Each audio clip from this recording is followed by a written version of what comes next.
9:10 de la noche. Bienvenidos amigos a esta edición especial de Milenio 3. Estaba aquí al lado con Carmen Porter, que me estaba llenando la mesa de... No iba a decir de legajos, pero no llega a tanto, de documentos, porque sí, la familia de Milenio se concentra en un día tan especial, tan movido como el de hoy, pero no para hablar del monotema que hemos tenido, por lógica, el asunto informativo de primera magnitud de la boda real. Vamos a hablar también de monarquías, cómo no, pero quizá con una óptica, como habéis escuchado ahora a nuestro compañero Carlos Barroso, bien distinta. Una página de la historia que pocas veces se lee. Entre bambalinas, la tramoya de lo oficial, quizás. Vamos a hablar de personajes, de reyes, de monarcas que sintieron una fascinación muy especial por el ocultismo, por la alquimia, por la búsqueda de propiedades sobrenaturales en algunos objetos, una afición desmedida por libros o prohibidos o casi malditos. Incluso monarcas, hoy lo vais a aprender, vamos a aprender todos juntos, que fueron exorcizados, ¿sí? Reyes de España que eran sometidos a brutales exorcismos. Seguro que os acordáis de una figura con la que hoy remataremos este programa especial, Carlos II, el hechizado. Y estamos todos, Carlos Barroso, por supuesto, Katia Rocha, Carmen Porter, buenas madrugadas. Buenas madrugadas, ¿no? ¿Y qué? Bueno, claro. Estamos acostumbrados a decir siempre buenas madrugadas, sí, es que pero a estas horas ya son buenas tardes, buenas noches. Pues claro, bueno, ahora sí. estamos en una franja extraña, y más en un día como hoy, ¿no? La verdad es que sí, todavía sigue estando medio de día, o sea que buenas tardes para todos los oyentes de Milenio 3. Las 9:11 exactamente, ahora mismo van a ser las 9:12. Y como decía antes, 18,7 grados en la Gran Vía. La falta de costumbre, ya sabéis, ayer mismo estábamos hablando de extraños sucesos en las carreteras y hay un tema más histórico, pero no por ello menos interesante y menos enigmático, que ¿verdad, va, Carmen? Al contrario. Además, cada vez que te metes en la historia y sobre todo de estos monarcas que vamos a ver durante el progreso del programa, veremos las curiosidades que hay en torno a ellos, en torno a las monarquías, a lo que hacían, a los legajos que consultaban. Hablabas tú antes de papeles que tenía por encima de la mesa. Pues sí, ellos consultaban legajos, los traducían y sobre todo me ha sorprendido la afición que tenían a la alquimia, al esoterismo y a todo lo que es el ocultismo en general. La alquimia que era una arte que ellos practicaban, o al menos si no practicaban, pagaban a algunos viejos maestros alquimistas para que incluso se concentraran en lugares como el Escorial. Yo, como digo, vamos a aprender, yo el primero, muchas cosas. Un viaje hacia el otro lado del mundo de las monarquías, la conexión. Por cierto que además tenemos hoy una invitada de excepción. Van a pasar muchos por este programa, muchos historiadores, investigadores, expertos en contar y describir la historia, pero sobre todo me gustaría centrarme en una persona que acaba de escribir un libro que de verdad os recomendamos, El archivo del misterio, de Editorial Edad, la autora Marra y Bueno, Magos y Reyes, el ocultismo, menudo subtítulo, el ocultismo y lo sobrenatural en las monarquías. Y desde luego que este programa no tiene ningún tipo de anhelo de ser herético, ni mucho menos. Vamos a contar cosas rotundas, con datos, con cifras, con elementos, con nombres y con apellidos. Cosas que son parte de esta historia, de este país tan peculiar y de estos monarcas no menos peculiares. Marra y Bueno es doctora en farmacia, ha hecho muchas obras. Vamos a recordar esta noche algunas de ellas, esta tarde-noche algunas de ellas, pero íbamos a centrarnos especialmente en Magos y Reyes, porque además, Carmen, en esas líneas que ya están abiertas, sorteamos 3 ejemplares de este Magos y Reyes de edad. Eso es, y que líneas abiertas ya en el 7640, palabra clave, milenio, espacio y lo que vosotros queráis. También seguimos atendiendo a los mensajes que nos hablan de la alerta OVNI del 25 de junio, que estamos recogiendo todos sus números, dónde van a estar, qué grupos se van a formar.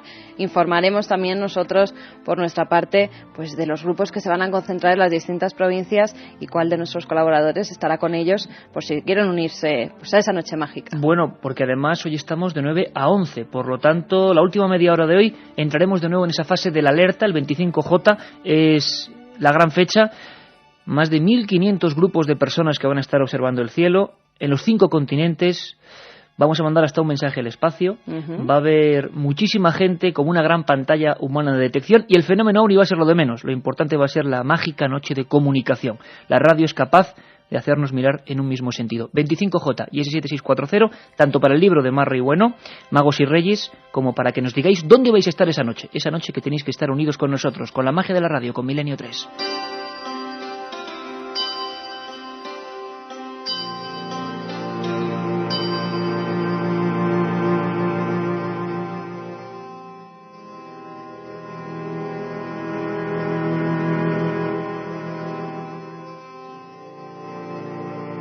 otra realidad. Milenio 3, en la cadena SER.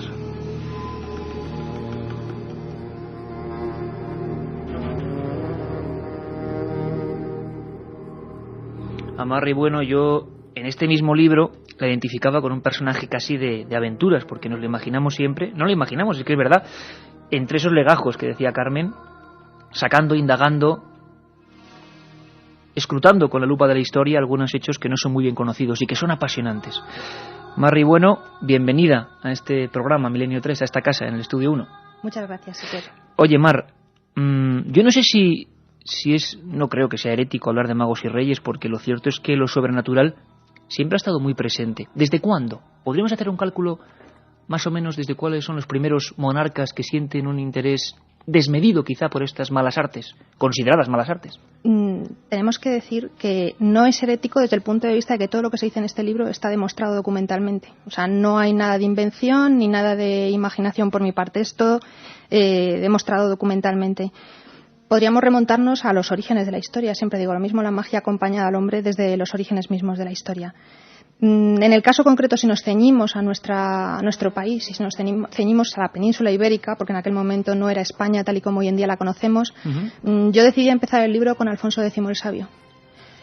Quizás porque tiene una importancia básica. Él es el que promueve toda una serie de traducciones en la Escuela de Traductores de Toledo, que no crea él, pero que la desarrolla en la profundidad con la que la conocemos. Un lugar emblemático, ¿no, Mar? Esa escuela. Sí, una escuela en la que se va a traducir todo el saber, toda la ciencia que nos traen los árabes, ¿no?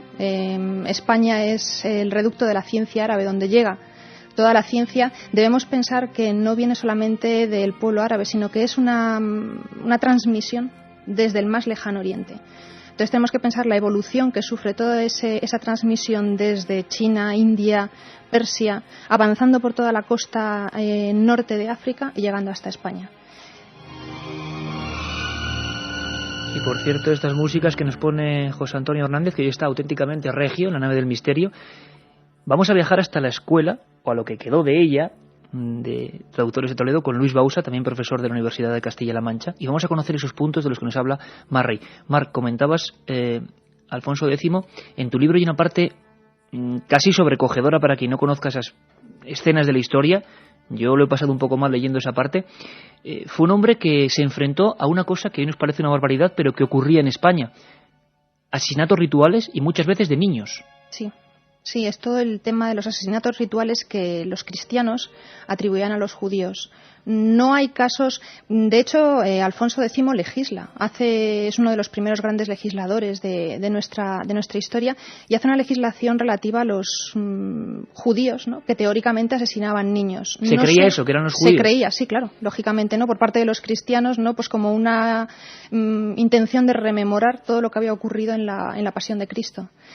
No sé hasta qué punto pueden ser certificados esos asesinatos rituales, pero la cuestión es que se legisló, y si se legisló fue por algo.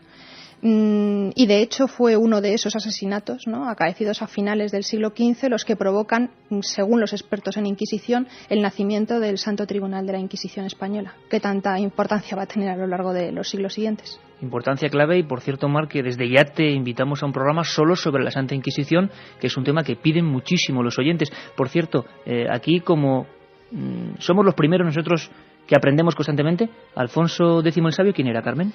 Alfonso X el Sabio nació en 1221, fue rey de Castilla y de León, era hijo de Fernando III y de Beatriz de Suabia. Era un apasionado de la astrología, de la adivinación, de la magia y de cualquier aspecto del saber en general. Su nombre figura al frente de un elevado número de libros que componen una extensa colección dedicada a las ciencias ocultas, a la alquimia, a la astronomía, a la astrología y sobre todo a la magia. Muchos de estos estaban escritos en lenguas inaccesibles para la época, y de no ser porque se encargó de buscar eruditos en diversos idiomas capaces de traducir estos textos en latín, pues si no fuera gracias a él no hubieran llegado hasta nuestra época. Pues nos imaginamos un poco a esos hombres. ¿Se pagaban grandes cantidades, Mar? ¿O había una especie de negocio de traductores, de expertos en el esoterismo que se dedicaban a pasar a nuestras lenguas esos libros antiguos? Debemos decir primero una cosa: el esoterismo, tal y como lo entendemos hoy en día, no tiene nada que ver con las ciencias que se practicaban en aquel momento. ¿Qué diferencia puede haber? El esoterismo, ¿no? Las ciencias como la magia, la alquimia, la astrología, son ciencias consideradas esotéricas a partir del triunfo de la razón. O sea, que antes eran partes más del saber. Eran unas partes más del saber, exactamente. La alquimia, de hecho, durante la Edad Media se estuvo planeando introducir en los estudios universitarios del momento, con lo cual son una forma de interrelacionar al hombre con el cosmos, ¿no? Lo que aparece en muchas representaciones posteriormente en la Edad Moderna: el macrocosmos y el microcosmos. El microcosmos el hombre, el macrocosmos el universo que le rodea, las influencias. Todas estas ciencias vienen a estudiar esa interrelación. No tiene nada que ver con el esoterismo, con los echadores de cartas, con las cartas astrales que se puedan ver hoy en día. Todas esas prácticas actuales se heredan de las de entonces, pero entonces eran consideradas ciencias. Qué curioso, ¿eh? Yo creo que es programa de lápiz y papel, ¿eh? Ayer era un programa de miedo, Carmen, hoy es programa de lápiz y papel, porque creo que vamos a saber muchísimas cosas. Esoterismo, siempre con ese tono un poco peyorativo, ¿no? Y sin embargo, hace unos cuantos siglos, en las más altas cunas del saber, eran eso, ciencia. Pues si te parece, Mar, Carmen y de todo el equipo, vamos a viajar a la historia. Ella hablaba de un asesinato ritual muy concreto que ocurría en Toledo, al parecer ocurría en Toledo. Se le llamó Santo Niño de la Guardia. Sí. Y nuestro compañero Rafael Herrero Migorance, esa voz antigua de este programa, quería hablar de lo que se publicaba en algunos edictos en torno a estos terribles hechos. Había auténtico miedo social. Se hablaba de bandas. Recordad que hace poco hablábamos en nuestro horario del viernes a la 1:30 de sociedades secretas españolas, pues casi, pero en la antigüedad, de bandas que raptaban niños y algunas recreaban la pasión en vivo con esos niños. Hubo auténtico miedo. Escuchad a nuestro compañero Rafael Herrero y poneos un poco sobre todo en situación. En aquellos finales del siglo XV, momento de convulsión máxima, y hacia 1489 se hacían cosas como esta. Oyemos decir que en algunos lugares los judíos ficieron en el día del Viernes Santo, remembranza de la pasión de nuestro Señor Jesucristo, en manera de escarnio, furtando los niños e poniéndolos en la cruz, o faciendo imágenes de cera, e crucificándolas cuando los niños no pueden haber.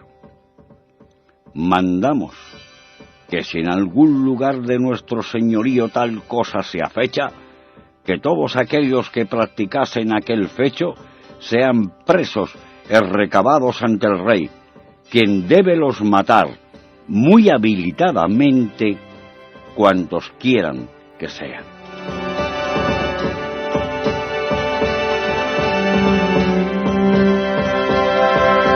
Pues ya nos están llegando muchas preguntas a 7640, palabra clave, milenio, y lo que queráis. Ya sabéis, podéis preguntar sobre el tema que tratamos hoy, el misterio en las monarquías, y también decirnos dónde vais a estar ese día 25 de junio. Desde Ponferrada, José Antonio nos dice: ¿cuál fue el último rey que se dedicó a la alquimia? Bueno, eso hay que esperar un poquito, Es que se adelantan, ¿no? Los oyentes se adelantan. Claro. También Lucas nos pregunta que qué ha pasado con todas esas reliquias que fue recopilando Felipe II en el Escorial. Uno de los hechos más famosos, ¿no? Las reliquias que guardaba Felipe II. Pues hay que ir esperando, porque vamos a ir viajando en la historia. Marrey, autora de Magos y Reyes, como de otros muchos libros, por ejemplo, Alquimia, uno de tus libros, que además es esencial para comprender esa ciencia que desde luego tantos desvelos provocó en la antigüedad. Pero con estos niños, con este caso del niño de la Guardia, al final parece que pudo ser una ficción. ¿Realmente los judíos crucificaban niños o era una excusa para expulsar a esos judíos? ¿Qué llegó a pasar en aquellos momentos en Toledo? Aún se guarda una pintura, parece ser, en la entrada de la Catedral de Toledo, sí, donde se cuenta ese martirio del niño Cristobalito, ¿no? El niño de la Guardia. Sí, pero en realidad nunca se encontró el cadáver del niño. ¿Jamás se encontró? Jamás se encontró el cadáver y no se tenía constancia real, ¿no? No había ningún documento que lo acreditase. Ni ninguna prueba documental, ni ninguna prueba física, con lo cual todo parece ser que tiene más bien algo que ver con una trama política, podríamos decir, como otras tantas que se van a observar a lo largo de la historia y que utilizan este tipo de... Bueno, pues utilizan el esoterismo. Es una palabra que no me gusta demasiado utilizar porque se utiliza siempre peyorativamente. Utilizan todo este tipo de prácticas que lindan con la heterodoxia o entran de lleno en ella. Y se utilizan, pues eso, para intentar encausar a las personas, librarse de ellas. El caso de las brujas que veremos posteriormente es evidente. Y bueno, pues sirvió como base fundamental para crear el Tribunal de la Inquisición. Una de las muchas razones, ¿no? Y una de las razones que se esgrimió para expulsar a los judíos de España. ¿Fue un hecho clave este asunto nunca bien revelado, enigmático del Niño de la Guardia, para en el año 1492 empezar a ocurrir muchísimas cosas y acabar intentando expulsar a los judíos de España? Así lo acreditan los expertos en la materia. Le hemos preguntado a otro auténtico científico de la historia, como es Mar Rey. En este caso es Luis Rodríguez Bausa, profesor de la Universidad de Castilla-La Mancha. Nos intenta meter en materia de esa historia que, si vemos en el libro de Mar los grabados, nos quedaremos absolutamente asombrados. Son varios hombres, claro, dibujados y caracterizados con unas facciones pues realmente terroríficas, y abriendo prácticamente en canal a ese niño, brazos en cruz, en las afueras de Toledo. Escuchamos a Luis Rodríguez Bausa. Yo creo que en esta historia, como en tantas otras, corre un poco a caballo de las dos cosas, de la historia propiamente dicha y de la fantasía o de la leyenda. Fundamentalmente porque el original de ese proceso no se conoce, porque está perdido. Todo este proceso y posterior canonización del Niño de la Guardia surgió casi de una forma legendaria, pero a raíz de un proceso de la Inquisición que nadie vio. Existe una especie de copia manuscrita de algo que se escribió en el año 1887, pero el proceso del que vamos a hablar en los minutos siguientes tuvo lugar a finales del siglo XV y comienzos del XVI, con lo cual pasaron ya demasiadas centurias como para dar veracidad y marchamo de autenticidad a aquel proceso. Mar, ¿por qué se hacía esa especie de recreación? ¿Era simplemente un escarnio, como leían aquellos edictos en la voz de Rafael Herrero, o había un auténtico componente ritual? ¿Se utilizaban esos corazones, si es que se extraían de verdad, si ocurre de verdad, para algún motivo posterior? ¿Había una ciencia brujeril en aquella gente o no?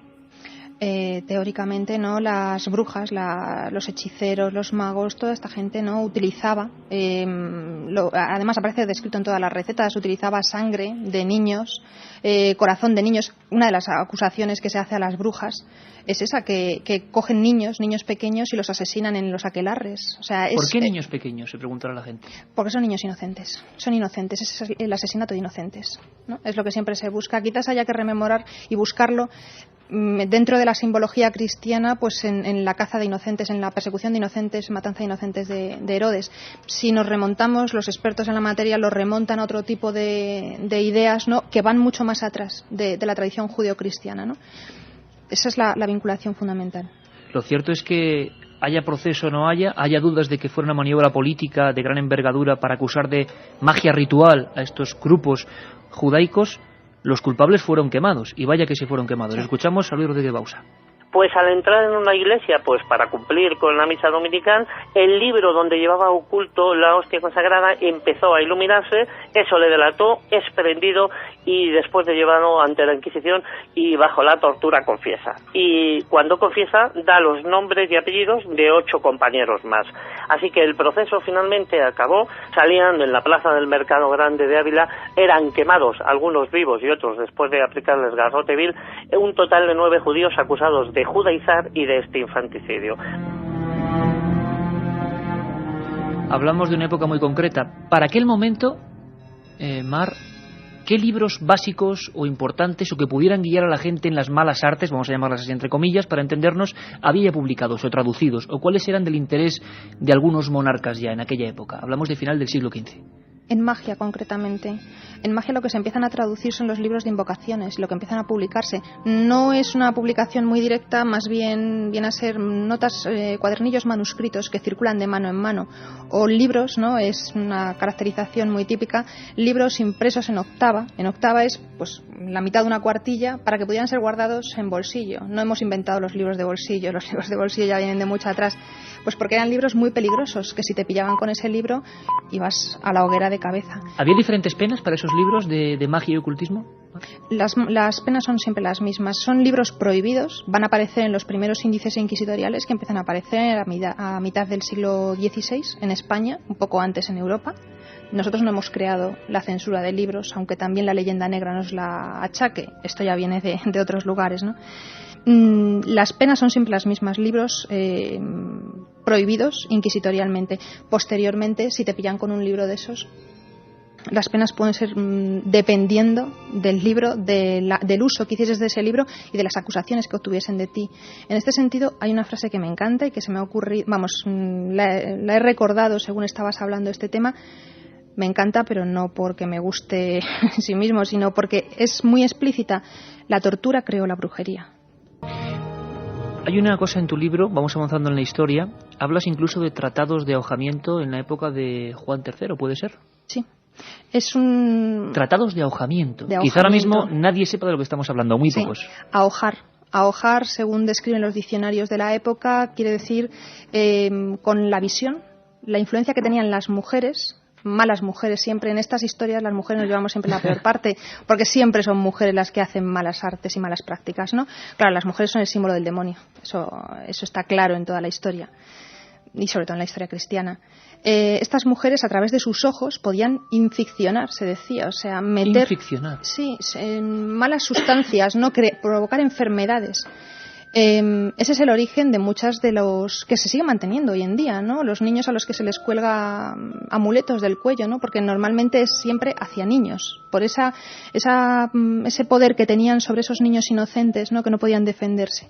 Entonces, los tratados de ahogamiento son muy característicos del momento y es una creencia que no tiene nada de herética, porque es una creencia común entre filósofos y médicos del momento. Y Mar, por ejemplo, hay en el monarca Juan III, que ¿quién era, por cierto, Carmen? Juan III fue rey de Castilla desde 1406, que nació, hasta 1454. Era hijo de Enrique III y de Catalina de Lancaster. Al morir su padre, su tío Fernando de Antequera actuó como regente hasta 1419, que es él cuando empieza a reinar. Este hombre, del que quizá tengamos mucha menos información a nivel, desde luego, de reliquias y magia, como haremos con Carlos V o Felipe II, este hombre, ¿qué tuvo que ver con esa persecución en torno a los ahojadores o a ese tipo de brujerías? Él directamente no, los eruditos que le rodeaban en la corte. Siempre el rey estaba rodeado, Mar, para que nos hagamos una idea, de una serie de sabios, de consejeros en estos temas. Sí, claro, siempre. Es un rey absoluto, debemos pensar en un rey absoluto que tiene poder sobre vidas, personas y territorios, pero siempre está rodeado de una corte, ¿no? No es una corte como la que hoy en día entendamos. En España, desde la restauración de la monarquía, no hay corte, ¿no? Pero en aquel momento sí, a lo largo de toda la historia, y ha influido muy poderosamente, ¿no? Las personas que rodeaban al monarca. Dentro de esa corte y dentro de los personajes que escriben textos de ahogamiento, nos encontramos con obispos. Hemos de pensar que es una época en la que los ilustrados, las personas que tienen conocimientos, las personas doctas, son siempre personas vinculadas con la Iglesia.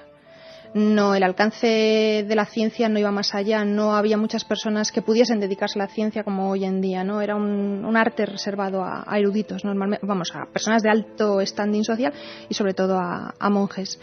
En este caso empiezan a escribirse una serie de tratados y fuera de este vínculo, de esta relación con monjes, encontramos a un personaje fascinante que todo el mundo conoce, estoy convencida, aunque solamente sea por el nombre, que es Enrique de Villena, el falso marqués de Villena. Nunca fue marqués, ¿no? Es un bastardo real, con una formación extraordinaria, con una biblioteca fastuosa. Vamos a dejarlo ahí un momentito, Mar, sí. Vamos a dejar un poquito la incógnita.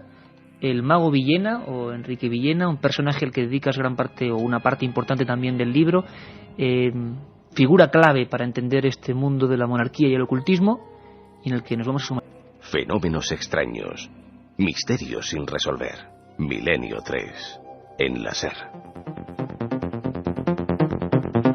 Katia Rocha, ¿tú sabes quién es Enrique de Villena o no? Pues sí que lo sé. Lo que pasa es que es impresionante porque en el colegio estas cosas nos enseñan, preparando antes la información de Alfonso X el Sabio, claro. Yo recuerdo que me enseñaron que tenía una biblioteca estupenda y que creó la Escuela de Traductores de Toledo, y gracias a Carmen Porter y al libro Magos y Reyes que hoy sorteamos de la editorial de la Edad, dentro de la colección del Misterio, pues mandando un mensaje al 7640, los siguientes se lo pueden llevar y enterarse como me estoy enterando yo. Bueno, vamos a más rey, bueno, Magos y Reyes. Hay que cambiar los programas de los colegios, yo creo. Bueno, a ver, no... Bueno, vamos a lo importante. Hay un oyente más que te pregunta que por qué no le has llamado a los Reyes Magos en lugar de Magos y Reyes. Bueno, quizá demasiado evidente, ¿no? Bueno, otro oyente nos dice que le gustó mucho además tu libro de alquimia, que era muy bibliográfico, pero que le gustaría practicarlo y que le gustaría que escribieras una segunda parte. Emma un momento, Katia, aunque sea muy brevemente, Mar. Alquimia, que es para otro programa desde luego, pero ¿aún hay gente que practica hoy eso de la alquimia? Sí. ¿Todavía hoy? Sí. Bueno, pues lo contaremos desde luego. Sí. un oyente que nos dice que se llama Emma y que cree que todos los seres humanos tienen las mismas inquietudes y miedos, sean monarcas, intelectuales o de otra condición. Buena lección el tema de hoy. Eugenio de Valdemoro nos dice que hay constancia cierta de que Alfonso VI de León y Castilla junto con el Cid abrieron el Arca de Santa de Oviedo. Pues en ese tema... A mí me pilla también, nos ha pillado. Sí, pues bueno, a ver si nos puede mandar pero más que es lo bueno de los oyentes, que siempre dan argumentos para seguir indagando y abrir nuevas pistas. Andoni de Valencia nos pregunta que si fueron los Borgia tan oscuros como se cree. Hombre, hoy vamos a hablar sobre todo del tema español, ¿no? Pero desde luego, Mar, habría mucho que hablar de este mismo asunto trasplantado a otros países europeos, ¿no? Sí, por supuesto. Yo he intentado recoger algunos en el libro, pero no todos, lógicamente. Es imposible, habría que hacer una biblioteca. Sí, habría que hacer más libros. Marcos nos pregunta que por favor contar ya cuál fue el último rey que se dedicó a la alquimia. Tengo una cena y no sé si voy a poder quedarme hasta el final del programa. Mar, vamos a ver si... Hay que quedarse hasta el final de Milenio siempre, pero cuéntanos, Mar, ¿el último rey que quizá tuvo pasión por la alquimia, cuál sería? Pasión. El último rey que sabemos que le aplicaron remedios alquímicos, que yo tenga constancia, fue Carlos II. El hechizado. El hechizado. Al que dedicaremos, por supuesto, unos cuantos minutos importantes. Además, de una figura que siempre da una cosa. Para que sepáis, vamos incluso a recordar, ¿te acuerdas, Carmen, lo que nos contaba aquí Paul Nashi?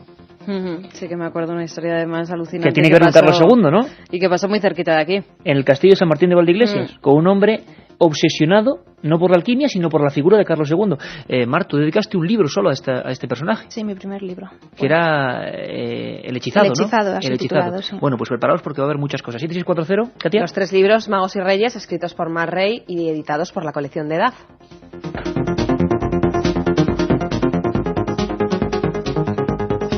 Pues antes de viajar al mundo de Carlos V o de Felipe II, hacer un repaso, desde luego, como decía Katia, bastante distinto del que se da en el colegio, vamos a quedarnos en ese personaje que comentaba nuestra hoy invitada, el mago Villena.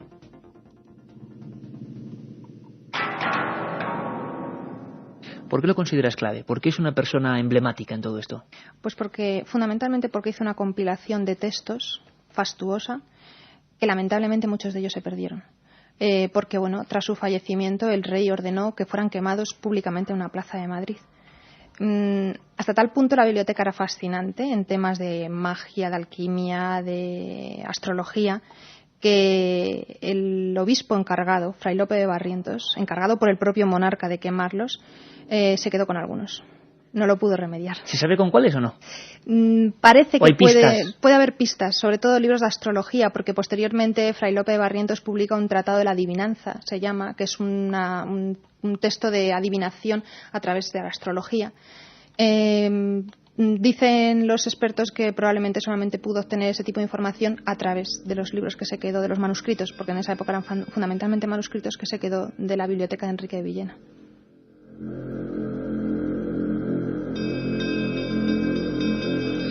Qué maravilla, Carmen, esas bibliotecas, ¿te imaginas, no? Pues sí, me las puedo Vamos imaginar. A visitar luego la del Escorial. Además, visitando la del Escorial ya la gente se puede hacer una idea. Con los libros al revés. Exactamente, con los libros al revés para que no se viera pues que los tomos, muchos de ellos eran dedicados a lo que Mar está contando, a la alquimia, a la magia y a cualquier tipo de ocultismo, aunque esté mal llamarlo así. Oye, ¿había bestsellers, digamos, en la época o libros que tenían en estos temas... digámoslo así, un mayor número de lectores, quizá no en ejemplares, por supuesto, obras únicas, pero que motivaban una mayor pasión por parte de los que podían consultarlos, libros más célebres que otros? Sí, mira, precisamente ayer lo estábamos comentando, estamos dando un curso de los orígenes, la introducción a los orígenes de la química en el CSIC, y comentábamos precisamente este tema. Los grandes bestsellers del momento son los llamados libros de secretos. Libros de secretos, qué bonito. Libros de secretos donde se recopilan secretos de la naturaleza, ¿no? Desde recetas alquímicas hasta todo tipo de prácticas pues para obtener piedras preciosas, para obtener oro, prácticas vinculadas normalmente con la alquimia, pero también otro tipo muy amplio de prácticas, ¿no? Y de cuál es el mejor momento para cortarse el pelo. Estas cosas que nos cuentan nuestras abuelas, ¿no? Y que tú dices... Tienen una tradición y un origen, ¿no? Claro que tiene una tradición y un origen. Se ha calculado que aproximadamente los libros de secretos, el más famoso, por ejemplo, el libro de secretos de Alejandro Piamontes, Alesso Piamontes, italiano, tuvo del orden de 96 ediciones. 96 ediciones. 96 ediciones. No ya lo pillaremos ahora, ¿eh, Mar? Ya te digo, ojalá. No sé cuántas personas pueden presumir de 96 ediciones. Pocas. Muy pocas personas. Sí, esas son las ediciones. Pues seguimos charlando, y en este programa os lo digo, de lápiz y papel. Ya sabéis que Milenio 3 un día es miedo, otro día es asombro y otro día es aprendizaje. Marri Bueno, por cierto, lo hemos dicho antes, pero doctora en farmacia por la Universidad Complutense. Muchos libros, comentaba antes ella El hechizado, su primer libro, Los amantes del arte sagrado, que tenía que ver con la alquimia. Sí. Un libro también muy recomendable. Plantas mágicas, esas plantas que curan y matan, otro tema apasionante. O alquimia.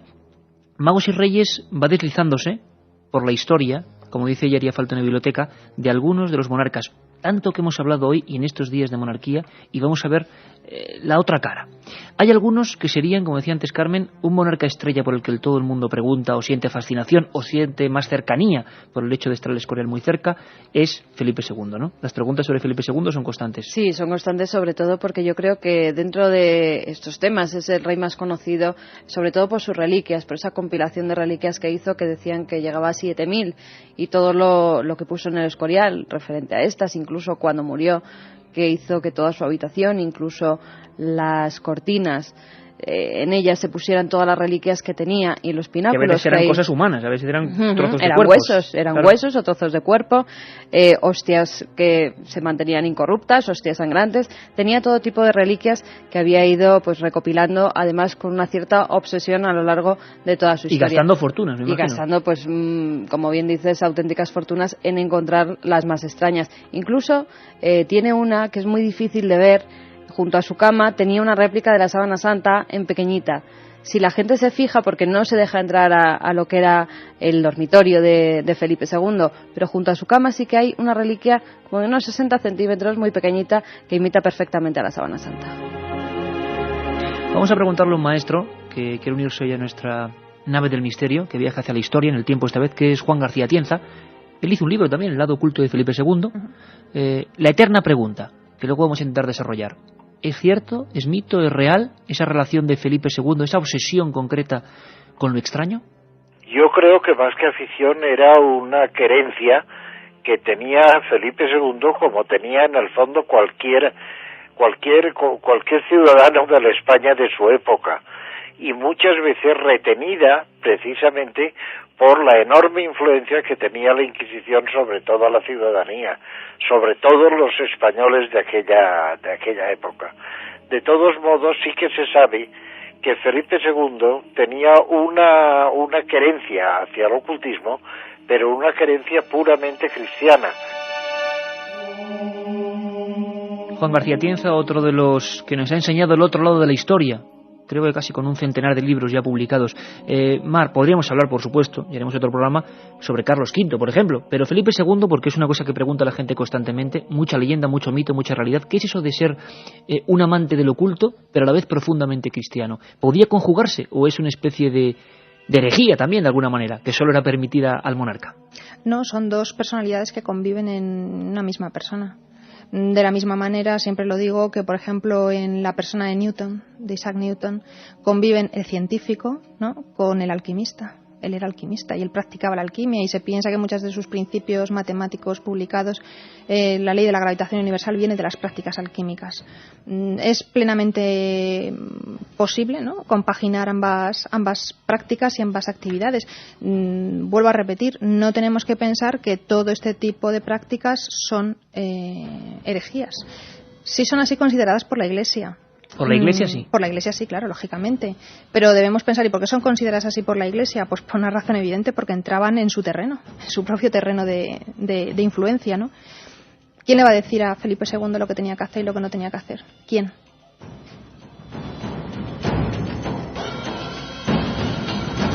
Un hombre también, como nos comentaba antes Mar, rodeado evidentemente de algunos consejeros. Nuestro compañero y amigo Jesús Callejo nos habla de uno de ellos que debe tener también una influencia absoluta sobre el monarca. Le escuchamos. Y él se encargó de recoger todos aquellos libros de magia, de ciencias ocultas, que previamente le había dado la orden Felipe II. Bueno, pues en la biblioteca del Escorial, que realmente son dos bibliotecas, en una de ellas se verá que aquellos libros, y esa es una teoría bastante sugestiva, y que puede ser verdad, aquellos libros molestos para la opinión pública, molestos sobre todo para la Inquisición, que no querían que fueran conocidos, no se ponían por el lomo, sino que se ponían por la parte contraria del libro, de tal manera que si tú vas a la biblioteca del Escorial verás que hay muchos libros donde no puedes ver el título de la obra, sino que solo ves pues lo que sería, digo, el canto de la obra, solo serían las páginas, sin poder descifrar nunca ni qué autor ni qué obra es. Bueno, pues eso es lo que dice la leyenda negra, que son las obras prohibidas, aquellas obras que no quiso Arias Montano que se destruyeran. Arias Montano, lo ha dicho Jesús Callejo, otro de esos consejeros, bibliotecarios, y que en ese lugar, ese reducto tan extraño que un día tenemos que visitar todos y hacer un programa desde allí, del Escorial, genera una especie de mundo dedicado a la magia, mucho más, o a lo extraño, mucho más de lo que creemos, mucho más de lo que enseñan las visitas oficiales, quizás.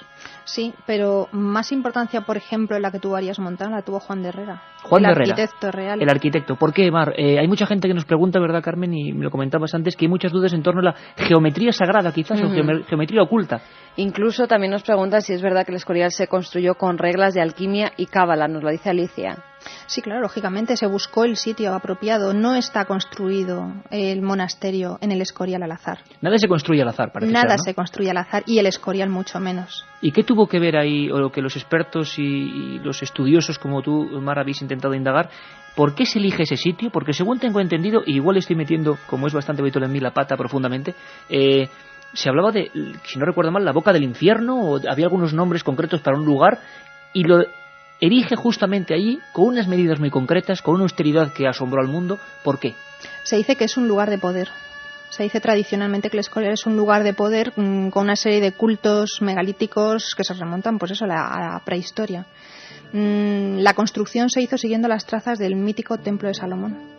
Hay una página web en internet apasionante, con teclear simplemente Templo de Salomón sale un estudio de un arquitecto que hizo su tesis doctoral sobre ese tema, ¿no? Con todo tipo de imágenes, de representaciones.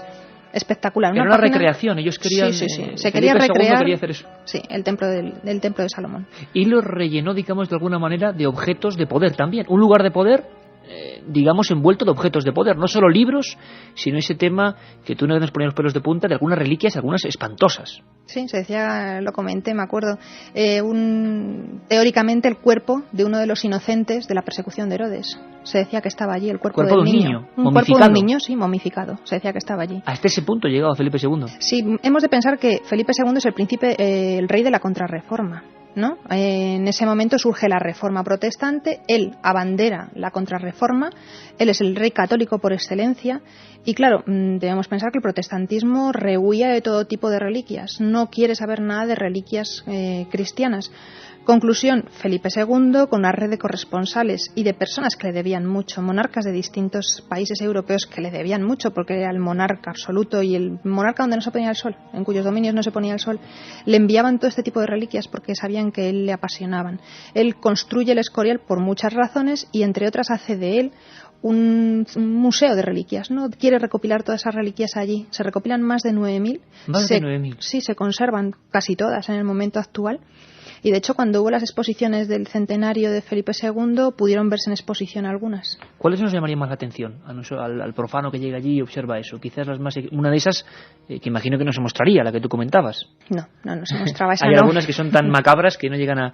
No, las reliquias que se suelen mostrar son las más famosas, ¿no? Son todas las que él recoge en honor al santo patrón del Escorial, que es San Lorenzo. Ya sabes que también el Escorial no solamente reproduce el Templo de Salomón, sino que si tú lo ves desde el aire es una parrilla, reproduce una parrilla que es donde murió San Lorenzo. Es el mayor lugar donde se recopilan el mayor número de reliquias vinculadas con este santo. También hay algunas relacionadas con Cristo, con la Virgen María. Las que se expusieron eran casi todas de santos y santas, pues huesos, trozos de cabello, trozos de tela, de los vestidos que tenían. Son las que se expusieron y las que se podrían ver. Juan García Tienza todavía nos da otro dato interesantísimo, y sé que el asunto del Escorial, precisamente en un día como hoy y tan cerca de Madrid, en el estudio 1 que estamos, aunque sea para toda España y para todo el mundo a través de Internet, causa cierta sensación. ¿Quién no ha paseado por el Escorial y se ha embelesado con esa rectitud, con esa austeridad? Pero hay mucho más, es como otro lado oculto. Como decía Mar, como si ese monarca Felipe II también tuviera dos caras muy bien diferenciadas. Juan García Tienza nos habla de cómo había reuniones de alquimistas en algunas dependencias concretas. Le escuchamos. Y la prueba es que mientras estuvo haciéndose los 23 años que duraron de construcción las obras del monasterio del Escorial, dedicó precisamente una de las torres principales a la llamada, que la llamó precisamente la Torre de la Botica, porque era la torre donde se reunían los alquimistas aficionados, la mayor parte de ellos, o alguno de ellos hizo alguna obra de relativa importancia, pero el hecho es que se reunían allí para cambiar impresiones e incluso para hacer algunos experimentos cuyos aparatos mandó a hacer el mismo Felipe II. Un viaje en busca del misterio. Milenio 3, en la SER. Aquí estamos todos y el maestro José Antonio Hernández en la nave del misterio, que hoy, como decimos, va al pasado, no a otro espacio, ni si a otro tiempo. Nos pone estas músicas que realmente, a mí por lo menos, aquí en el estudio uno con la penumbra, aunque sea raro hacer Milenio tan pronto, pero no sé, me estoy imaginando todo lo que nos cuenta Mar y todo lo que nos cuenta Juan García Tienza, y me estoy imaginando a ese rey, el hombre más poderoso del planeta Tierra, cuando se acostaba y veía aquellas figuras, o como nos decía ahora nuestra compañera invitada, pues por ejemplo incluso frascos o recipientes con figuras momificadas de niños. Digamos así, la resulta de aquella noche macabra de los inocentes. Hay muchas historias en esos 35.000 metros cuadrados, ¿no? Hay muchas historias y algunas aluden a la aparición de un extraño perro. Casi a comienzos de las obras del monasterio, muchas personas son testigos de cómo un siniestro perro negro que arrastraba una gran cadena paseaba por los alrededores. Los monjes franciscanos aseguraron haber observado cómo el animal daba increíbles saltos a la luz de la luna y sus aullidos, que describieron como si no fueran de este mundo, se oían durante toda la noche. Se llegó a decir que se trataba de Cancerbero, el mitológico monstruo que protegía las puertas del infierno. El padre Villacastín y 3 monjes más dieron con el perro en uno de los subterráneos. Se encontraba atado y su dueño era un personaje de la corte que lo creía perdido hace tiempo.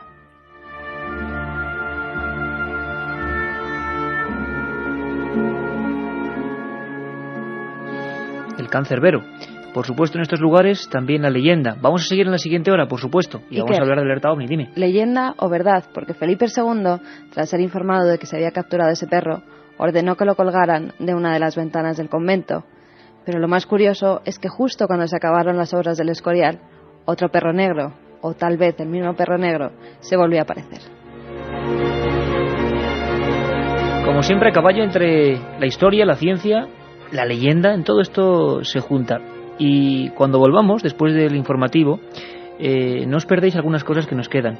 Hablábamos de Carlos II el hechizado, ¿verdad?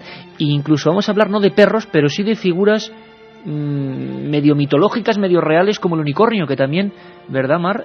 Motivó 1001 ensueños en esta gente, en algunos monarcas incluso, y unas persecuciones incluso en busca del unicornio. Era utilizado como medicamento. Era utilizado como medicamento. Sí, uno de los famosos alexifármacos, un medicamento contra el veneno. Contra las ponzoñas, ¿no? Exactamente. Bueno, pues vamos a también ponernos un poco todos de aventureros, y si nos acompañáis en este viaje vamos a ir detrás del mítico unicornio. Casi nada. Katia, que ya estás por aquí. Pues sí, hay un montón de mensajes de oyentes preguntando sobre este tema. Raúl de Castellón nos dice que al lado de su pueblo hay un cementerio de brujas, dicen que está maldito y que allí actualmente algunas noches se practica alquimia. Habéis hablado de Carlos II, pero no habéis aludido a una figura tanto o más enigmática, el infante Don Carlos, hijo de Felipe II.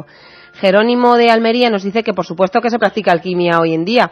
Ellos practican alquimia vegetal, espagiria y nos apasiona, pero es duro tener información. Alquimia vegetal, ¿esto qué es? ¿Algún tipo de variante de la alquimia? La alquimia, para que nos entendamos, tenía algunas bases, digamos, importantes de objetos a los que llegar. Al menos los que no sabemos mucho nos han hablado del elixir, ¿no? De la eterna juventud y la piedra filosofal. Sí. Pero había otras alquimias diferentes. Sí, bueno, lo que se busca en la alquimia tradicionalmente es la transmutación de los metales. Se parte de metales viles, como se les llamaba, y se intenta obtener el oro y la plata. Pero hay una vertiente que es la espagiria, lo que llaman la alquimia vegetal.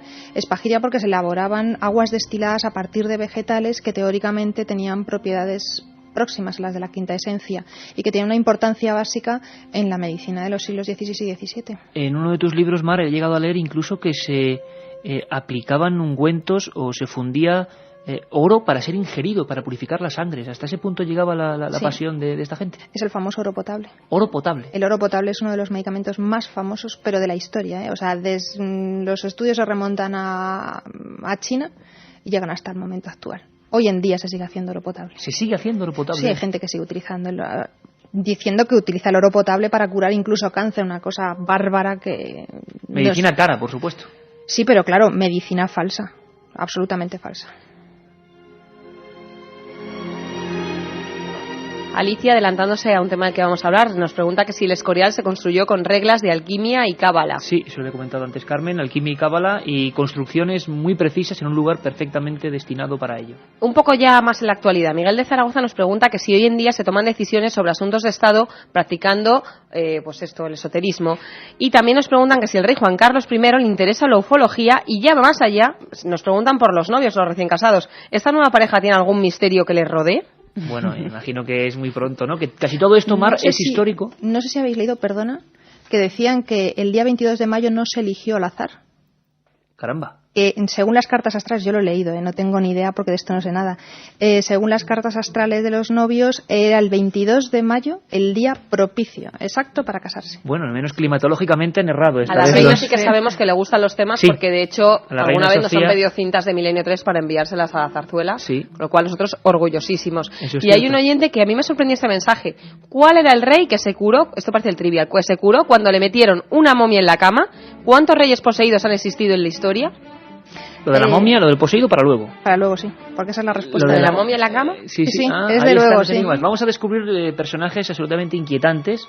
7640, palabra milenio. Sorteamos hoy 3 libros de esta novedad: Magos y Reyes, el ocultismo y lo sobrenatural en las monarquías, editado por Edad de Marri. Bueno, estamos, Carmen, también tomando nota, ¿no? Porque desde luego lo que se tercia es un programa sobre alquimia. Oro potable, alquimia vegetal, una serie de recetarios de los que, digamos, lo oficial no cuenta absolutamente nada. Sí, además hay oyentes que han conseguido libros, como un chico que dicen que tiene 15 años y tiene un libro titulado Plantas que curan, plantas que matan, que estaba abandonado en una casa y que aparecen curas para todo tipo de enfermedades por medio de las plantas. Eran libros que, bueno, aquí siempre animamos a leer. Hay que intentar también en las librerías de viejo acudir a algunos de estos, entre comillas, por supuesto, incunables. No os perdáis el siguiente trozo durante una hora. La última la dedicaremos a hablar de la alerta OVNI, pero durante unos minutos, que creo que sean provechosos, vamos a hablar de esa figura inquietante. No solo de figuras humanas como Carlos II el hechizado, sino también, por ejemplo, de figuras animales, la búsqueda del unicornio, las monarquías y lo sobrenatural, lo que nunca se cuenta, la otra página de la historia. Milenio 3, os dejamos con los compañeros de los servicios informativos y volvemos en un instante.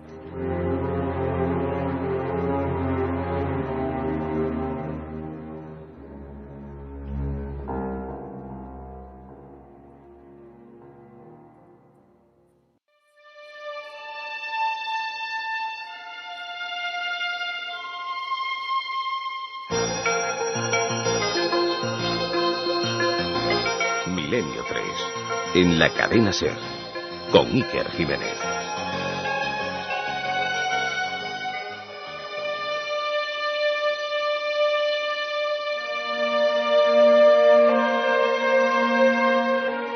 Aquí seguimos, 22:07 horas, 18,4 grados en un día histórico, e intentando contar la otra cara de la historia. Y estamos aquí rodeados de buenos amigos en el estudio de la cadena SER, Milenio 3, pues todo el equipo al completo.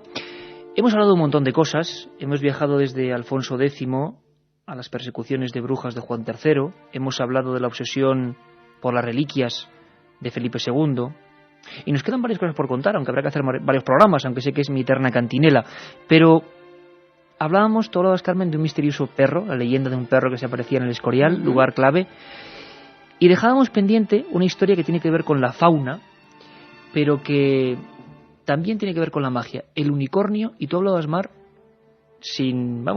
totalmente seria, de que era un animal perseguido, un animal de fábula o de realidad, y se intentaban buscar sustancias de su cuerno en concreto, para paliar males. Sí, se utilizaba su cuerno en terapéutica. La pregunta es, ¿el cuerno de quién? Porque el unicornio es un animal mitológico. Exacto. Esta es una leyenda que viene desde la Edad Media. Nosotros debemos pensar que tenemos una cultura muy visual. Todo lo hemos visto y todos sabemos lo que significa porque tenemos la televisión. Pero hay que pensar, hay que ponerse en la Edad Media, donde no hay libros, los grabados son muy escasos, los dibujos muchísimo más. Entonces son leyendas que cuentan, historias que se cuentan de un animal que existe en la India. Claro, imagínate quién había podido ir a la India, en la Europa del momento también. Un animal que tiene el cuerpo de un caballo y que tiene un gran cuerno en la frente. Lo que se estaba describiendo era el rinoceronte. Pero claro, si tú lo intentas asemejar, dibujar un rinoceronte por una descripción como la que yo te estoy haciendo, pues dibujas un unicornio, es lo más parecido. Ese es el unicornio terrestre llamado, ¿no? El cuerno de rinoceronte, que de hecho hoy en día se sigue utilizando en la India como afrodisíaco. Está perseguida la caza y captura de rinocerontes porque se matan en cantidades impresionantes porque se sigue utilizando como afrodisíaco. En el siglo XVI surge la teoría de que, bueno, no solamente hay unicornios terrestres, sino que también hay unicornios marinos, porque los pescadores irlandeses descubren un animal, un cetáceo marino, también con un gran cuerno. ¿Qué cetáceo es? El narval. El narval, cuyo cuerno, si ahora lo estamos viendo todos, porque este programa hay que pedir un poco de esfuerzo para que la gente vea el tiempo que escucha, pero esa especie de pequeño vallenato, algo así, con una especie de cuerno de unicornio en todo el morro, ¿no? Que dicen que es un diente. Sí, que dicen que es un diente, así helicoidal, muy largo. Se utilizaban, es un medicamento que se utiliza pulverizado, pues diciendo que se utiliza, como te he dicho antes, como alexifármaco contra venenos.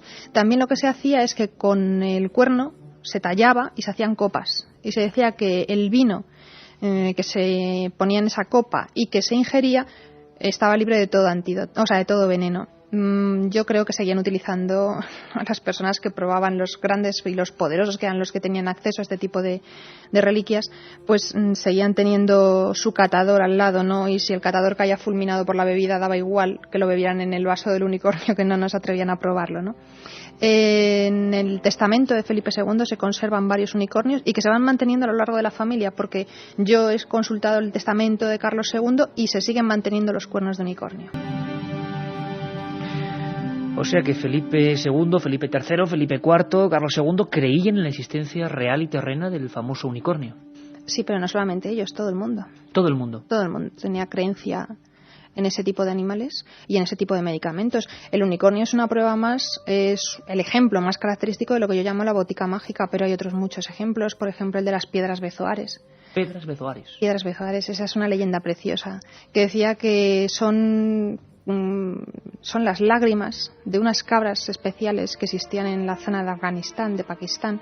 Claro, lugares totalmente inaccesibles, claro, donde nadie podía ir. Claro, ese es el misterio y esa es la gracia, ¿no? Traer medicamentos de zonas muy lejanas para cobrarlos a precios insultantes. Se decía que estas cabras, cuando eran picadas por animales ponzoñosos, por víboras, por serpientes, corrían a un arroyo cercano. Yo siempre digo, las imágenes que yo veo de Afganistán o de Pakistán, pues tampoco es que yo vea mucho arroyo cercano, pero bueno, la leyenda decía que el arroyo estaba cerca. Corrían, se sumergían todo el cuerpo, excepto la cabeza, y lloraban lágrimas de dolor. Y esas lágrimas, esto sí que es un suceso paranormal, en contacto con el agua, solidificaban. Cosa curiosísima, porque lo normal es que se diluyesen. Solidificaban y daban lugar a las piedras bezoares. ¿Qué son las piedras bezoares en realidad? Pues son cálculos que se forman en el estómago de los rumiantes.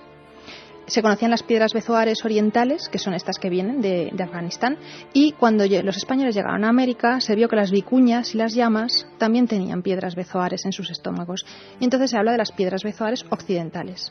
¿Qué se hacía? Pues unas piedras así pequeñitas, se engarzaban y se colgaban cerca del corazón, porque decían que eran medicamentos cordiales, que quitaban la melancolía, es decir, son los antidepresivos del pasado.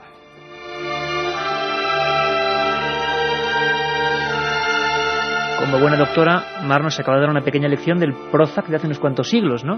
Realmente nos damos cuenta de que nada es tan nuevo como pensamos, ¿no? Nada. Sino que viene de mucho más atrás.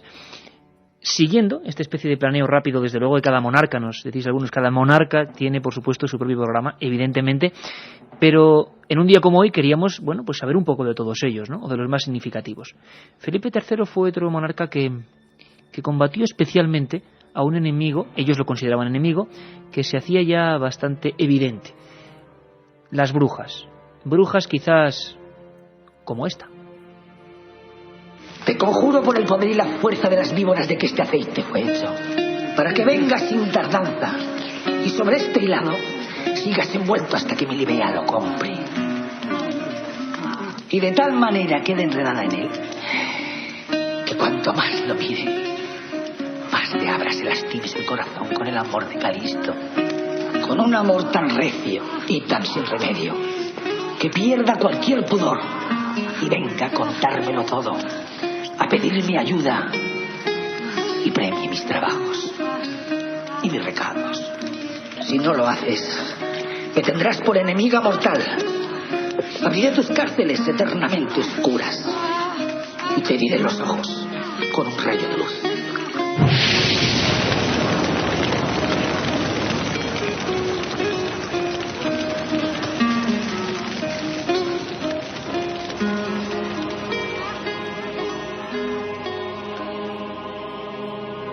Brujerías, hechizos de amor, concentraciones, aquelarres, ¿llegaron a ser un problema para algunos monarcas como Felipe III?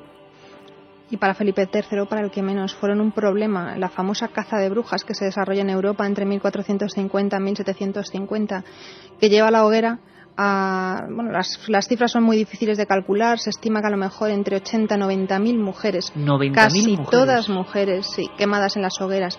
Y no solamente en España. España fue el país, y España e Italia fueron los países que menos brujas quemaron. Sin embargo, la leyenda o la fama nos ha puesto al revés, ¿no? La fama de la leyenda negra, sí. Pero en el caso de las brujas, no. Quien quemó brujas fueron los alemanes. Los alemanes y los franceses quemaron una cantidad espantosa de brujas. ¿En España qué puntos concretos podríamos saber en esta época de estos monarcas que se quemaron más brujas? ¿O hay procesos concretos bien conocidos? El proceso más conocido, el proceso por excelencia de brujería español, es el de las brujas de Zugarramurdi, en el País Vasco.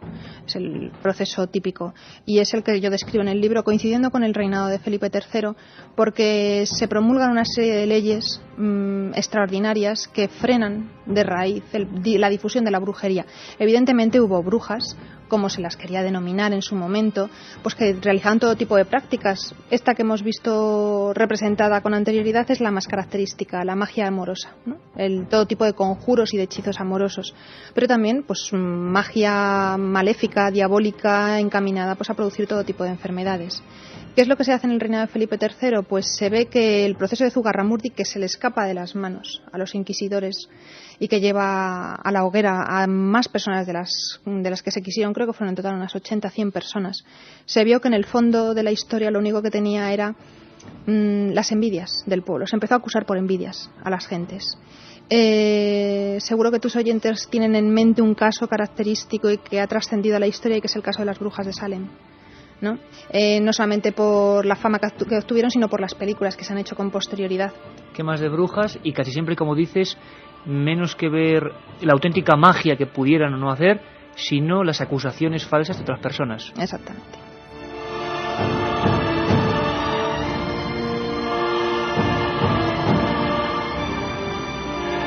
De aquella época son también los llamados martillos de brujas, o tratados contra ellas por escrito, digámoslo así. Son anteriores. ¿Anteriores? Sí, el famoso martillo de brujas, el Malleus Maleficarum, escrito por dos inquisidores alemanes, aparece en 1486.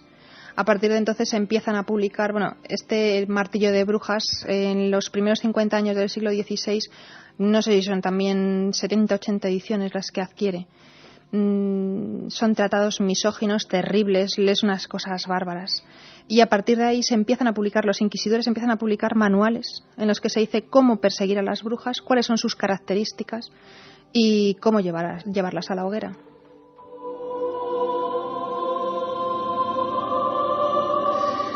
Las quemas de brujas. De luego no era una bruja, sino otro personaje, quizá en el lado opuesto de la realidad, la que sedujo de alguna manera a otro monarca.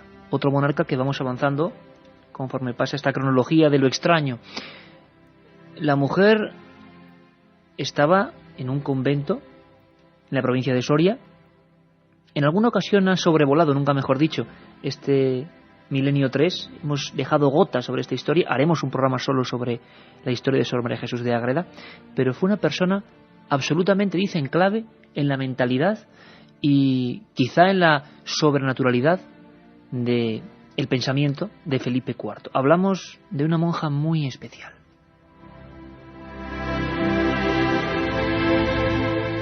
Sor María Jesús de Ágreda nació el 2 de abril de 1602, se llamaba María Coronel Arana y desde muy joven quiso abrazar la condición religiosa.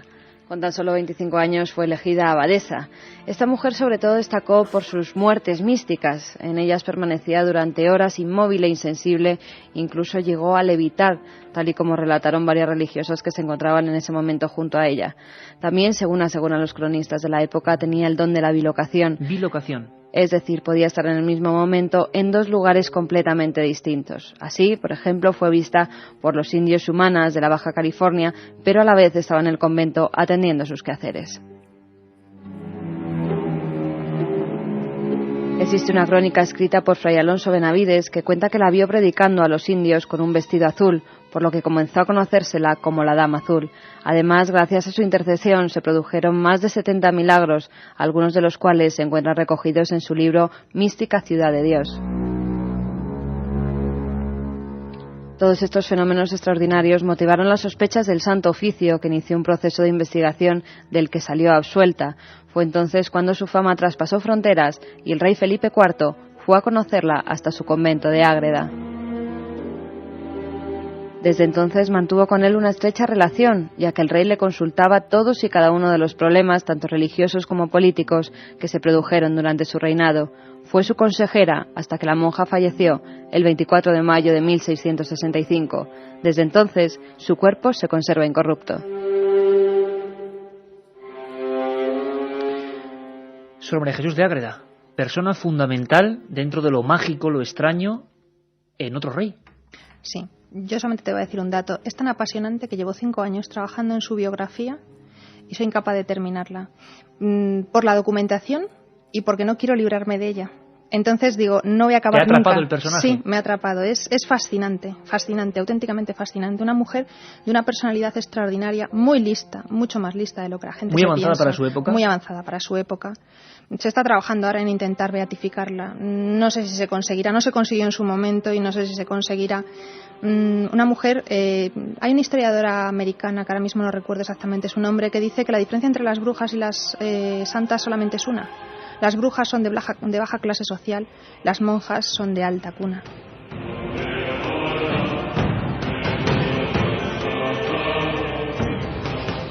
Por supuesto, y ya sabes, Mar, que esto es para otra historia, y Javier Sierra también tendrá mucho de contarnos, y nuestros amigos, porque nosotros hemos viajado también a ese convento. ¿Y cómo podía describir, aunque sea para con nuestros amigos hoy, y que preguntarán a través del 7640, cómo es posible, se ha resuelto el misterio, Mar, de cómo esa monja en un convento de clausura describía tierras de América, y a su vez en América, antes de la llegada de los conquistadores, se decía que había aparecido una dama azul que les había cristianizado y enseñado la cruz? ¿Ese misterio increíble se ha resuelto de alguna manera? No se ha resuelto. No se ha resuelto. De hecho, esa es la cuestión por la cual no se la beatifica, ¿no? Podría ser doctora de la Iglesia como Santa Teresa de Jesús y no lo es. ¿Esto crees tú que le perjudica entonces? Sí, por supuesto que le perjudica, porque la bilocación es uno de los milagros que la Iglesia explica de una manera más complicada. Entonces, sobre la bilocación se procura pasar de puntillas, porque es muy difícil de explicar. Esa es la razón por la cual en el momento actual se intenta no ocultar, porque no se oculta, pero sí dar menos importancia a todo lo que significa la evangelización de Nuevo México y resaltar otras características de Sor María. No dejó la documentación escrita, que permanece suya, no nos dice la realidad del tema. Las declaraciones que se hicieron y que hizo ella, las hizo siendo muy joven, tenía tan solo 23, 24 años. Posteriormente, ya cuando es una mujer madura, con 40 años, las segundas interrogaciones que se le hacen, se cuida muy mucho de decir lo que dijo en aquel momento. Lo dice todo muy, pues eso, para no pillarse los dedos, porque sabía que la Inquisición estaba detrás de ella. A partir de ese momento intenta olvidarlo, intenta ocultar ese periodo de su vida, ¿no?, en el que teóricamente se bilocó y evangelizó a los indios de Nuevo México, y se centra más en un papel fundamental para la historia de España, que es el ser consejera privada de Felipe IV. ¿Y por qué Felipe IV tenía esta, digamos, obsesión con ella en el sentido de, bueno, era una monja de clausura? ¿Cómo confesarle auténticos secretos de Estado? ¿Cómo dejarse guiar por esa persona? ¿Por qué? ¿Por la fama de esos sucesos paranormales, de esos hechos extraños? Esa fue la razón por la cual él fue a visitarla. Hemos de pensar que también un monarca, Felipe IV, que ahora también nos puede parecer que no tiene mayor trascendencia, pero que en su momento fue llamado el Grande. No Felipe IV, sino Felipe el Grande. Eso es indicativo de su importancia en el contexto europeo. Se desplazó en persona a visitarla, a su convento de clausura. Quedó tan fascinado, debía ser una mujer tan fascinante, que solamente por la conversación que tuvo con ella, ¿no?, y a través de la reja de la clausura, decidió cartearse. Y son unas cartas estupendas que se conservan. Felipe IV le dijo que doblase el papel por la mitad, que él escribía en un lado de la página y en la otra mitad ella tenía que responderle, para que no hubiera interferencias, no hubiera falsificaciones, supiera realmente que era ella siempre la que le estaba contestando. Es un momento en el que Felipe IV pierde a su primera mujer, a Isabel de Borbón, pierde a su primogénito, al príncipe Baltasar Carlos. Queda completamente destrozado, pierde al conde duque de Olivares, ¿no?, que cae en desgracia, que le tenía completamente dominado. Y entonces necesita apoyarse en alguien. Y esta es la mujer más a propósito para ello, ¿no? Le comenta todas sus penas, todas sus desgracias, todo lo que se le pasaba por la cabeza. No creo que Sor María influyera tanto en la política como en la persona del monarca, ¿no?, en su interior, en intentar sobrevivir a las desgracias que le habían acaecido.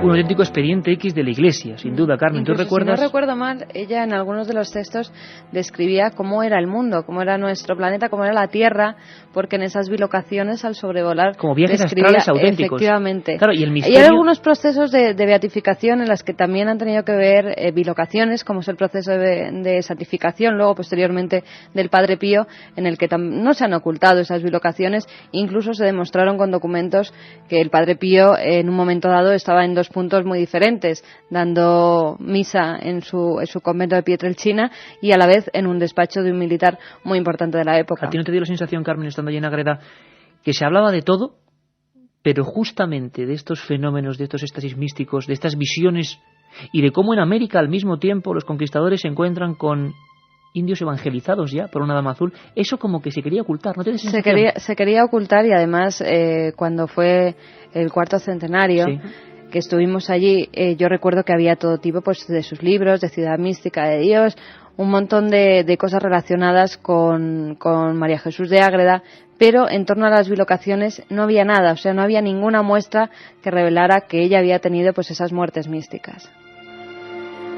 7640, Palabra Milenio, sorteamos el libro, 3 ejemplares, Magos y Reyes, de Marri Bueno, editado por Edad. Como veis, cada historia, cada monarca tiene su particular misterio. Escuchadme atentamente, no vas a tener mucho tiempo, pero sí lo dejaremos para otra ocasión, porque sin duda merecerá mucho la pena, porque tenemos que hablaros también del 25J, pero vamos a hablar de un personaje, aunque sean unos trazos, de un personaje enigmático, de un personaje quebradizo, de un personaje que, claro, se ganó el apodo que se ganó. Escuchad a Carlos Barros.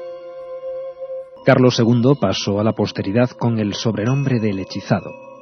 De apariencia física quebrada y mirada huidiza, el monarca vivió obsesionado por su aspecto, convencido de que había sido víctima de una terrible maldición.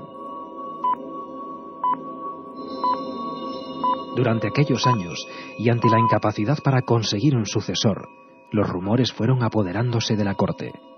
Y tras ellos llegaron legiones de curanderos, exorcistas y magos, personajes de la más variada estofa que realizaron 1001 conjuros a aquel hombre atormentado, que representó una de las páginas más extrañas de la historia de nuestra monarquía. La otra realidad, Milenio 3, en la cadena SER.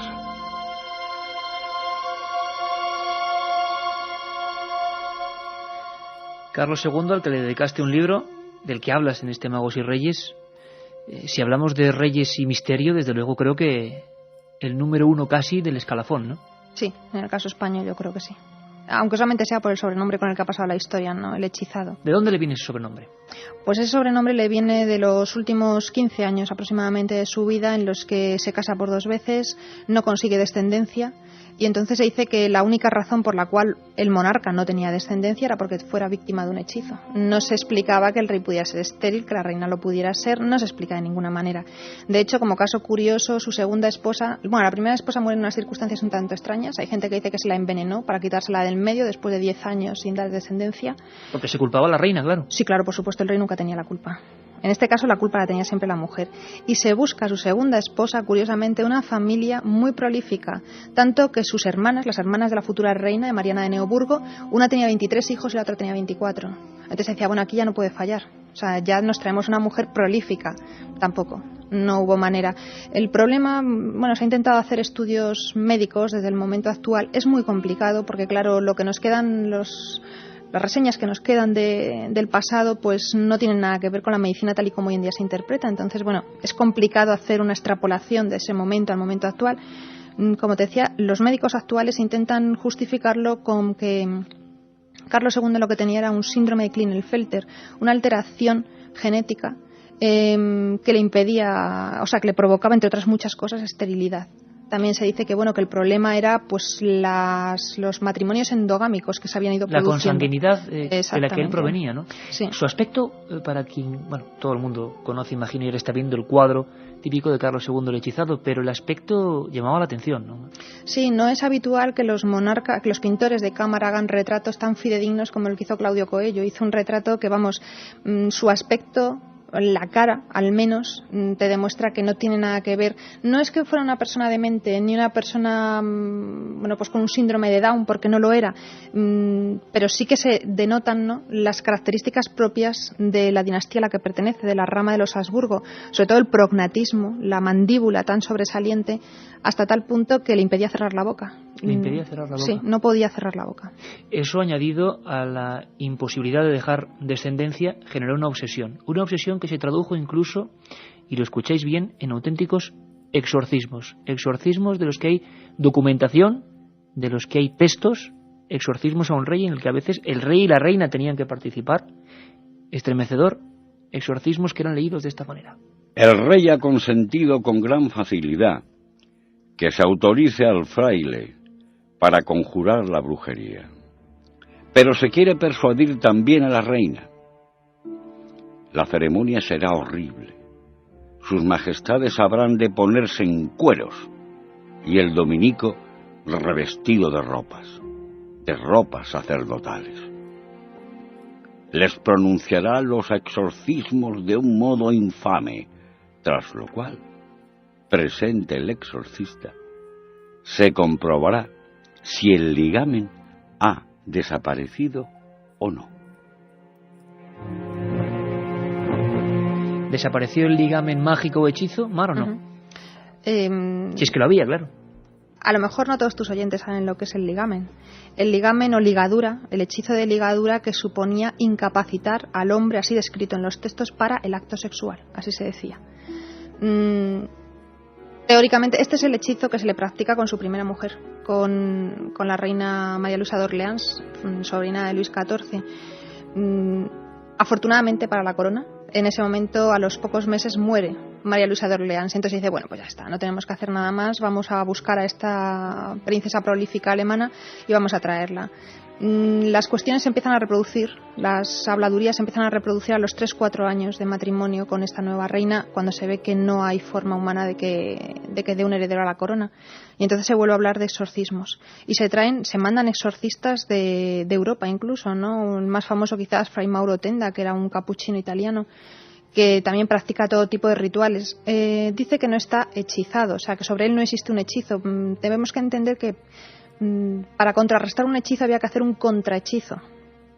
Y eso solamente lo podía hacer un hechicero. Es una guerra de magos. Sí, exactamente. Entonces, este capuchino italiano dice que lo que en realidad le ocurría al rey es que estaba endemoniado. Entonces, claro, poseído por el demonio. No que él estuviera, no como un poseído como podamos imaginarnos, pues con el exorcista en la película La niña del exorcista, no, sino que le incapacitaba para la procreación, para tener hijos, y le provocaba todo tipo de enfermedades. De ahí que se diga que lo que hay que practicar sobre el monarca es un exorcismo, y ahí es donde entra él, porque el exorcismo solamente lo podía practicar un sacerdote, un exorcista.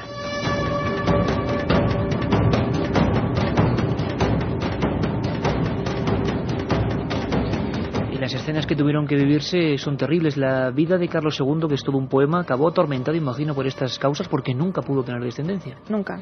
Y además se establecieron bandos de poder en el palacio sobre los posibles monarcas que sucederían al rey. Como todas las cortes europeas estaban entrelazadas por lazos de sangre, ¿no? Todos eran parientes en mayor o menor grado, pues se establecen dos bandos muy importantes, el austríaco y el francés. Y en la propia corte española también se establecen esos dos bandos. Entonces es como una lucha de poder entre ambos, ¿no?, para ver quién consigue salirse con la suya y hacer triunfar a su candidata. Hasta tal punto que, bueno, se le practican todo tipo de exorcismos. Se trae un alquimista, y un alquimista está elaborando un medicamento secreto. Lo conocía el rey y lo sabía el rey. En la calle Leganitos, muy cerca de donde estamos ahora mismo, aquí al lado, se le establece un laboratorio alquímico secreto, y allí está durante 2 años aproximadamente. 2 años. Y Carlos II, del que hablaremos sin duda alguna, llegó a dormir con momias. Sí, durmió con la momia de San Diego de Alcalá. San Diego de Alcalá, que bueno, era un fraile que había vivido en Alcalá de Henares, con mucha fama de santo, de hacer todo tipo de curaciones, pero que era bueno, un simple franciscano, que su fama de santidad, ¿no?, y de hacedor de milagros fue utilizada por Felipe II con su hijo, con el príncipe Don Carlos del que hemos hablado. En el príncipe Don Carlos, que ha comentado también uno de tus oyentes, no tiene tanto que ver la vertiente que él tuviera como ocultista o como mago o como aficionado a todos estos temas, ¿no?, sino la leyenda negra que se le ha achacado. No tiene nada que ver. Pues bien, curó al príncipe Don Carlos y entonces Felipe II, que tenía muchísimo poder, como ya hemos hablado, consiguió que se le canonizara. En cuestión de 2-3 años se le canonizó. Y desde entonces se convirtió en el santo familiar de los Austrias. Y en una de las enfermedades, uno de los momentos claves de la vida de Carlos II, cuando piensan que se muere, en el año 96, él se muere en el 1700, es en ese momento cuando se trae la momia de San Diego de Alcalá y se le pone en su cama y duerme con ella.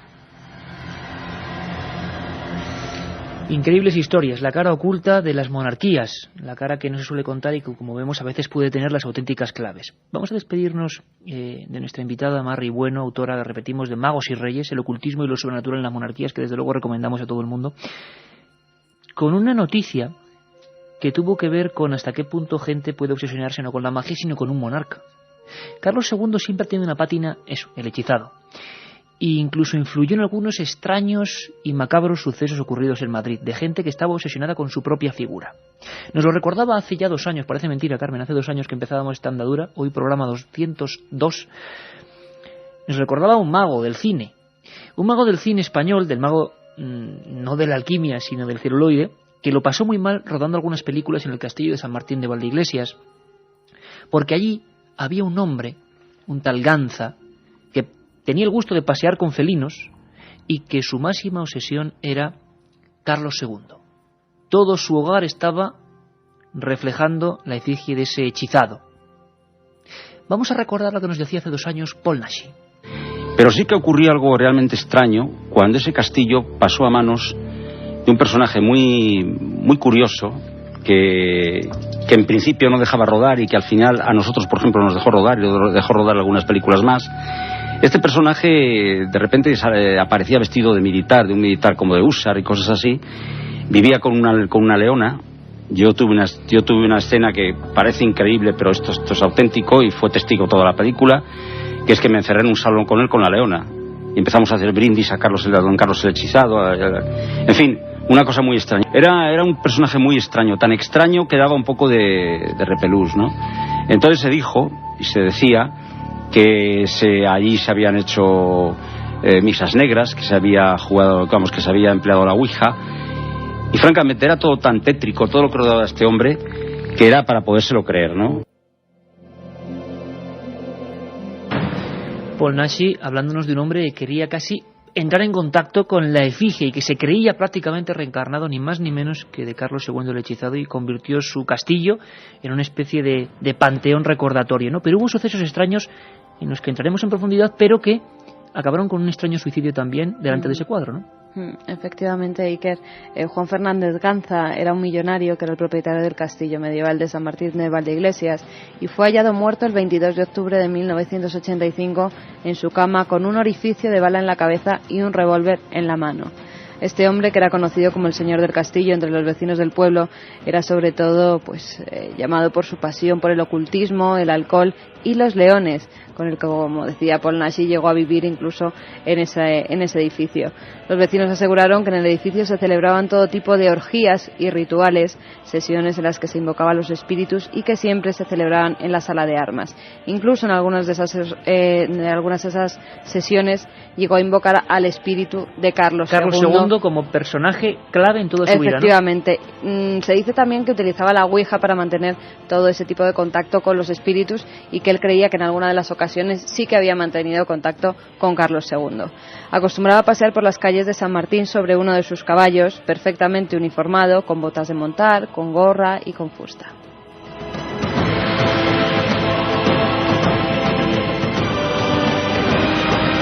Nos imaginamos a Ganza sobre su caballo y con la mente puesta en ese hombre hechizado que nos ha recordado Marrey, Carlos II. Unos lóbregos pasillos de ese castillo, y cuadros, reproducciones, dibujos, recreaciones propias, con la efigie de ese hombre, como nos comentaba nuestra invitada, con la mandíbula que no podía ni cerrar la boca, esa tez blanquecina, ese aspecto casi, si podemos decirlo hoy, sobre hora y 40 minutos, que espero que hayan disfrutado nuestros oyentes, este viaje. Cada historia es una historia absolutamente mucho más densa, por supuesto, pero creo que hemos puesto, al menos en antecedentes, a mucha gente.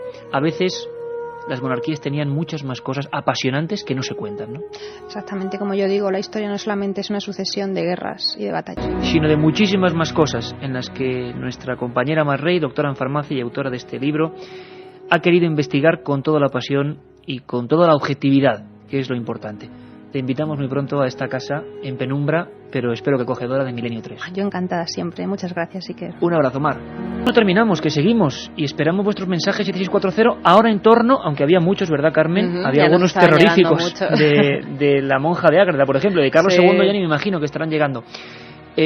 Queremos, por supuesto, convocaros en esta parte final, en este cuarto de la final, para ese 25J, donde va a haber algo increíble, ¿no? Hemos recibido, para que sepáis, corresponsalías Tailandia, Zaire, Australia, Nueva Zelanda, Perú, Chile, más de 1.500 grupos de personas, radioaficionados, el ejército, la legión, radiotelescopios, observatorios, marinos, militares, pilotos, todos, por supuesto la policía, y me dice Katia que si va en helicóptero vas a ir tú, ¿eh? ¡Qué envidia! El cielo de Madrid esa noche. Para eso.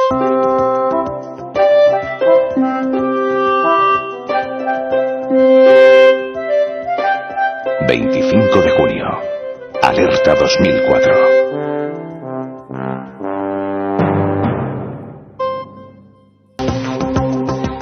Pues que ya estamos preparándolo todo, que todavía teníamos por aquí espectros de Carlos II, de Felipe IV, de la monja de Ágreda, de Alfonso X. Hemos aprendido, Carmen, ¿eh?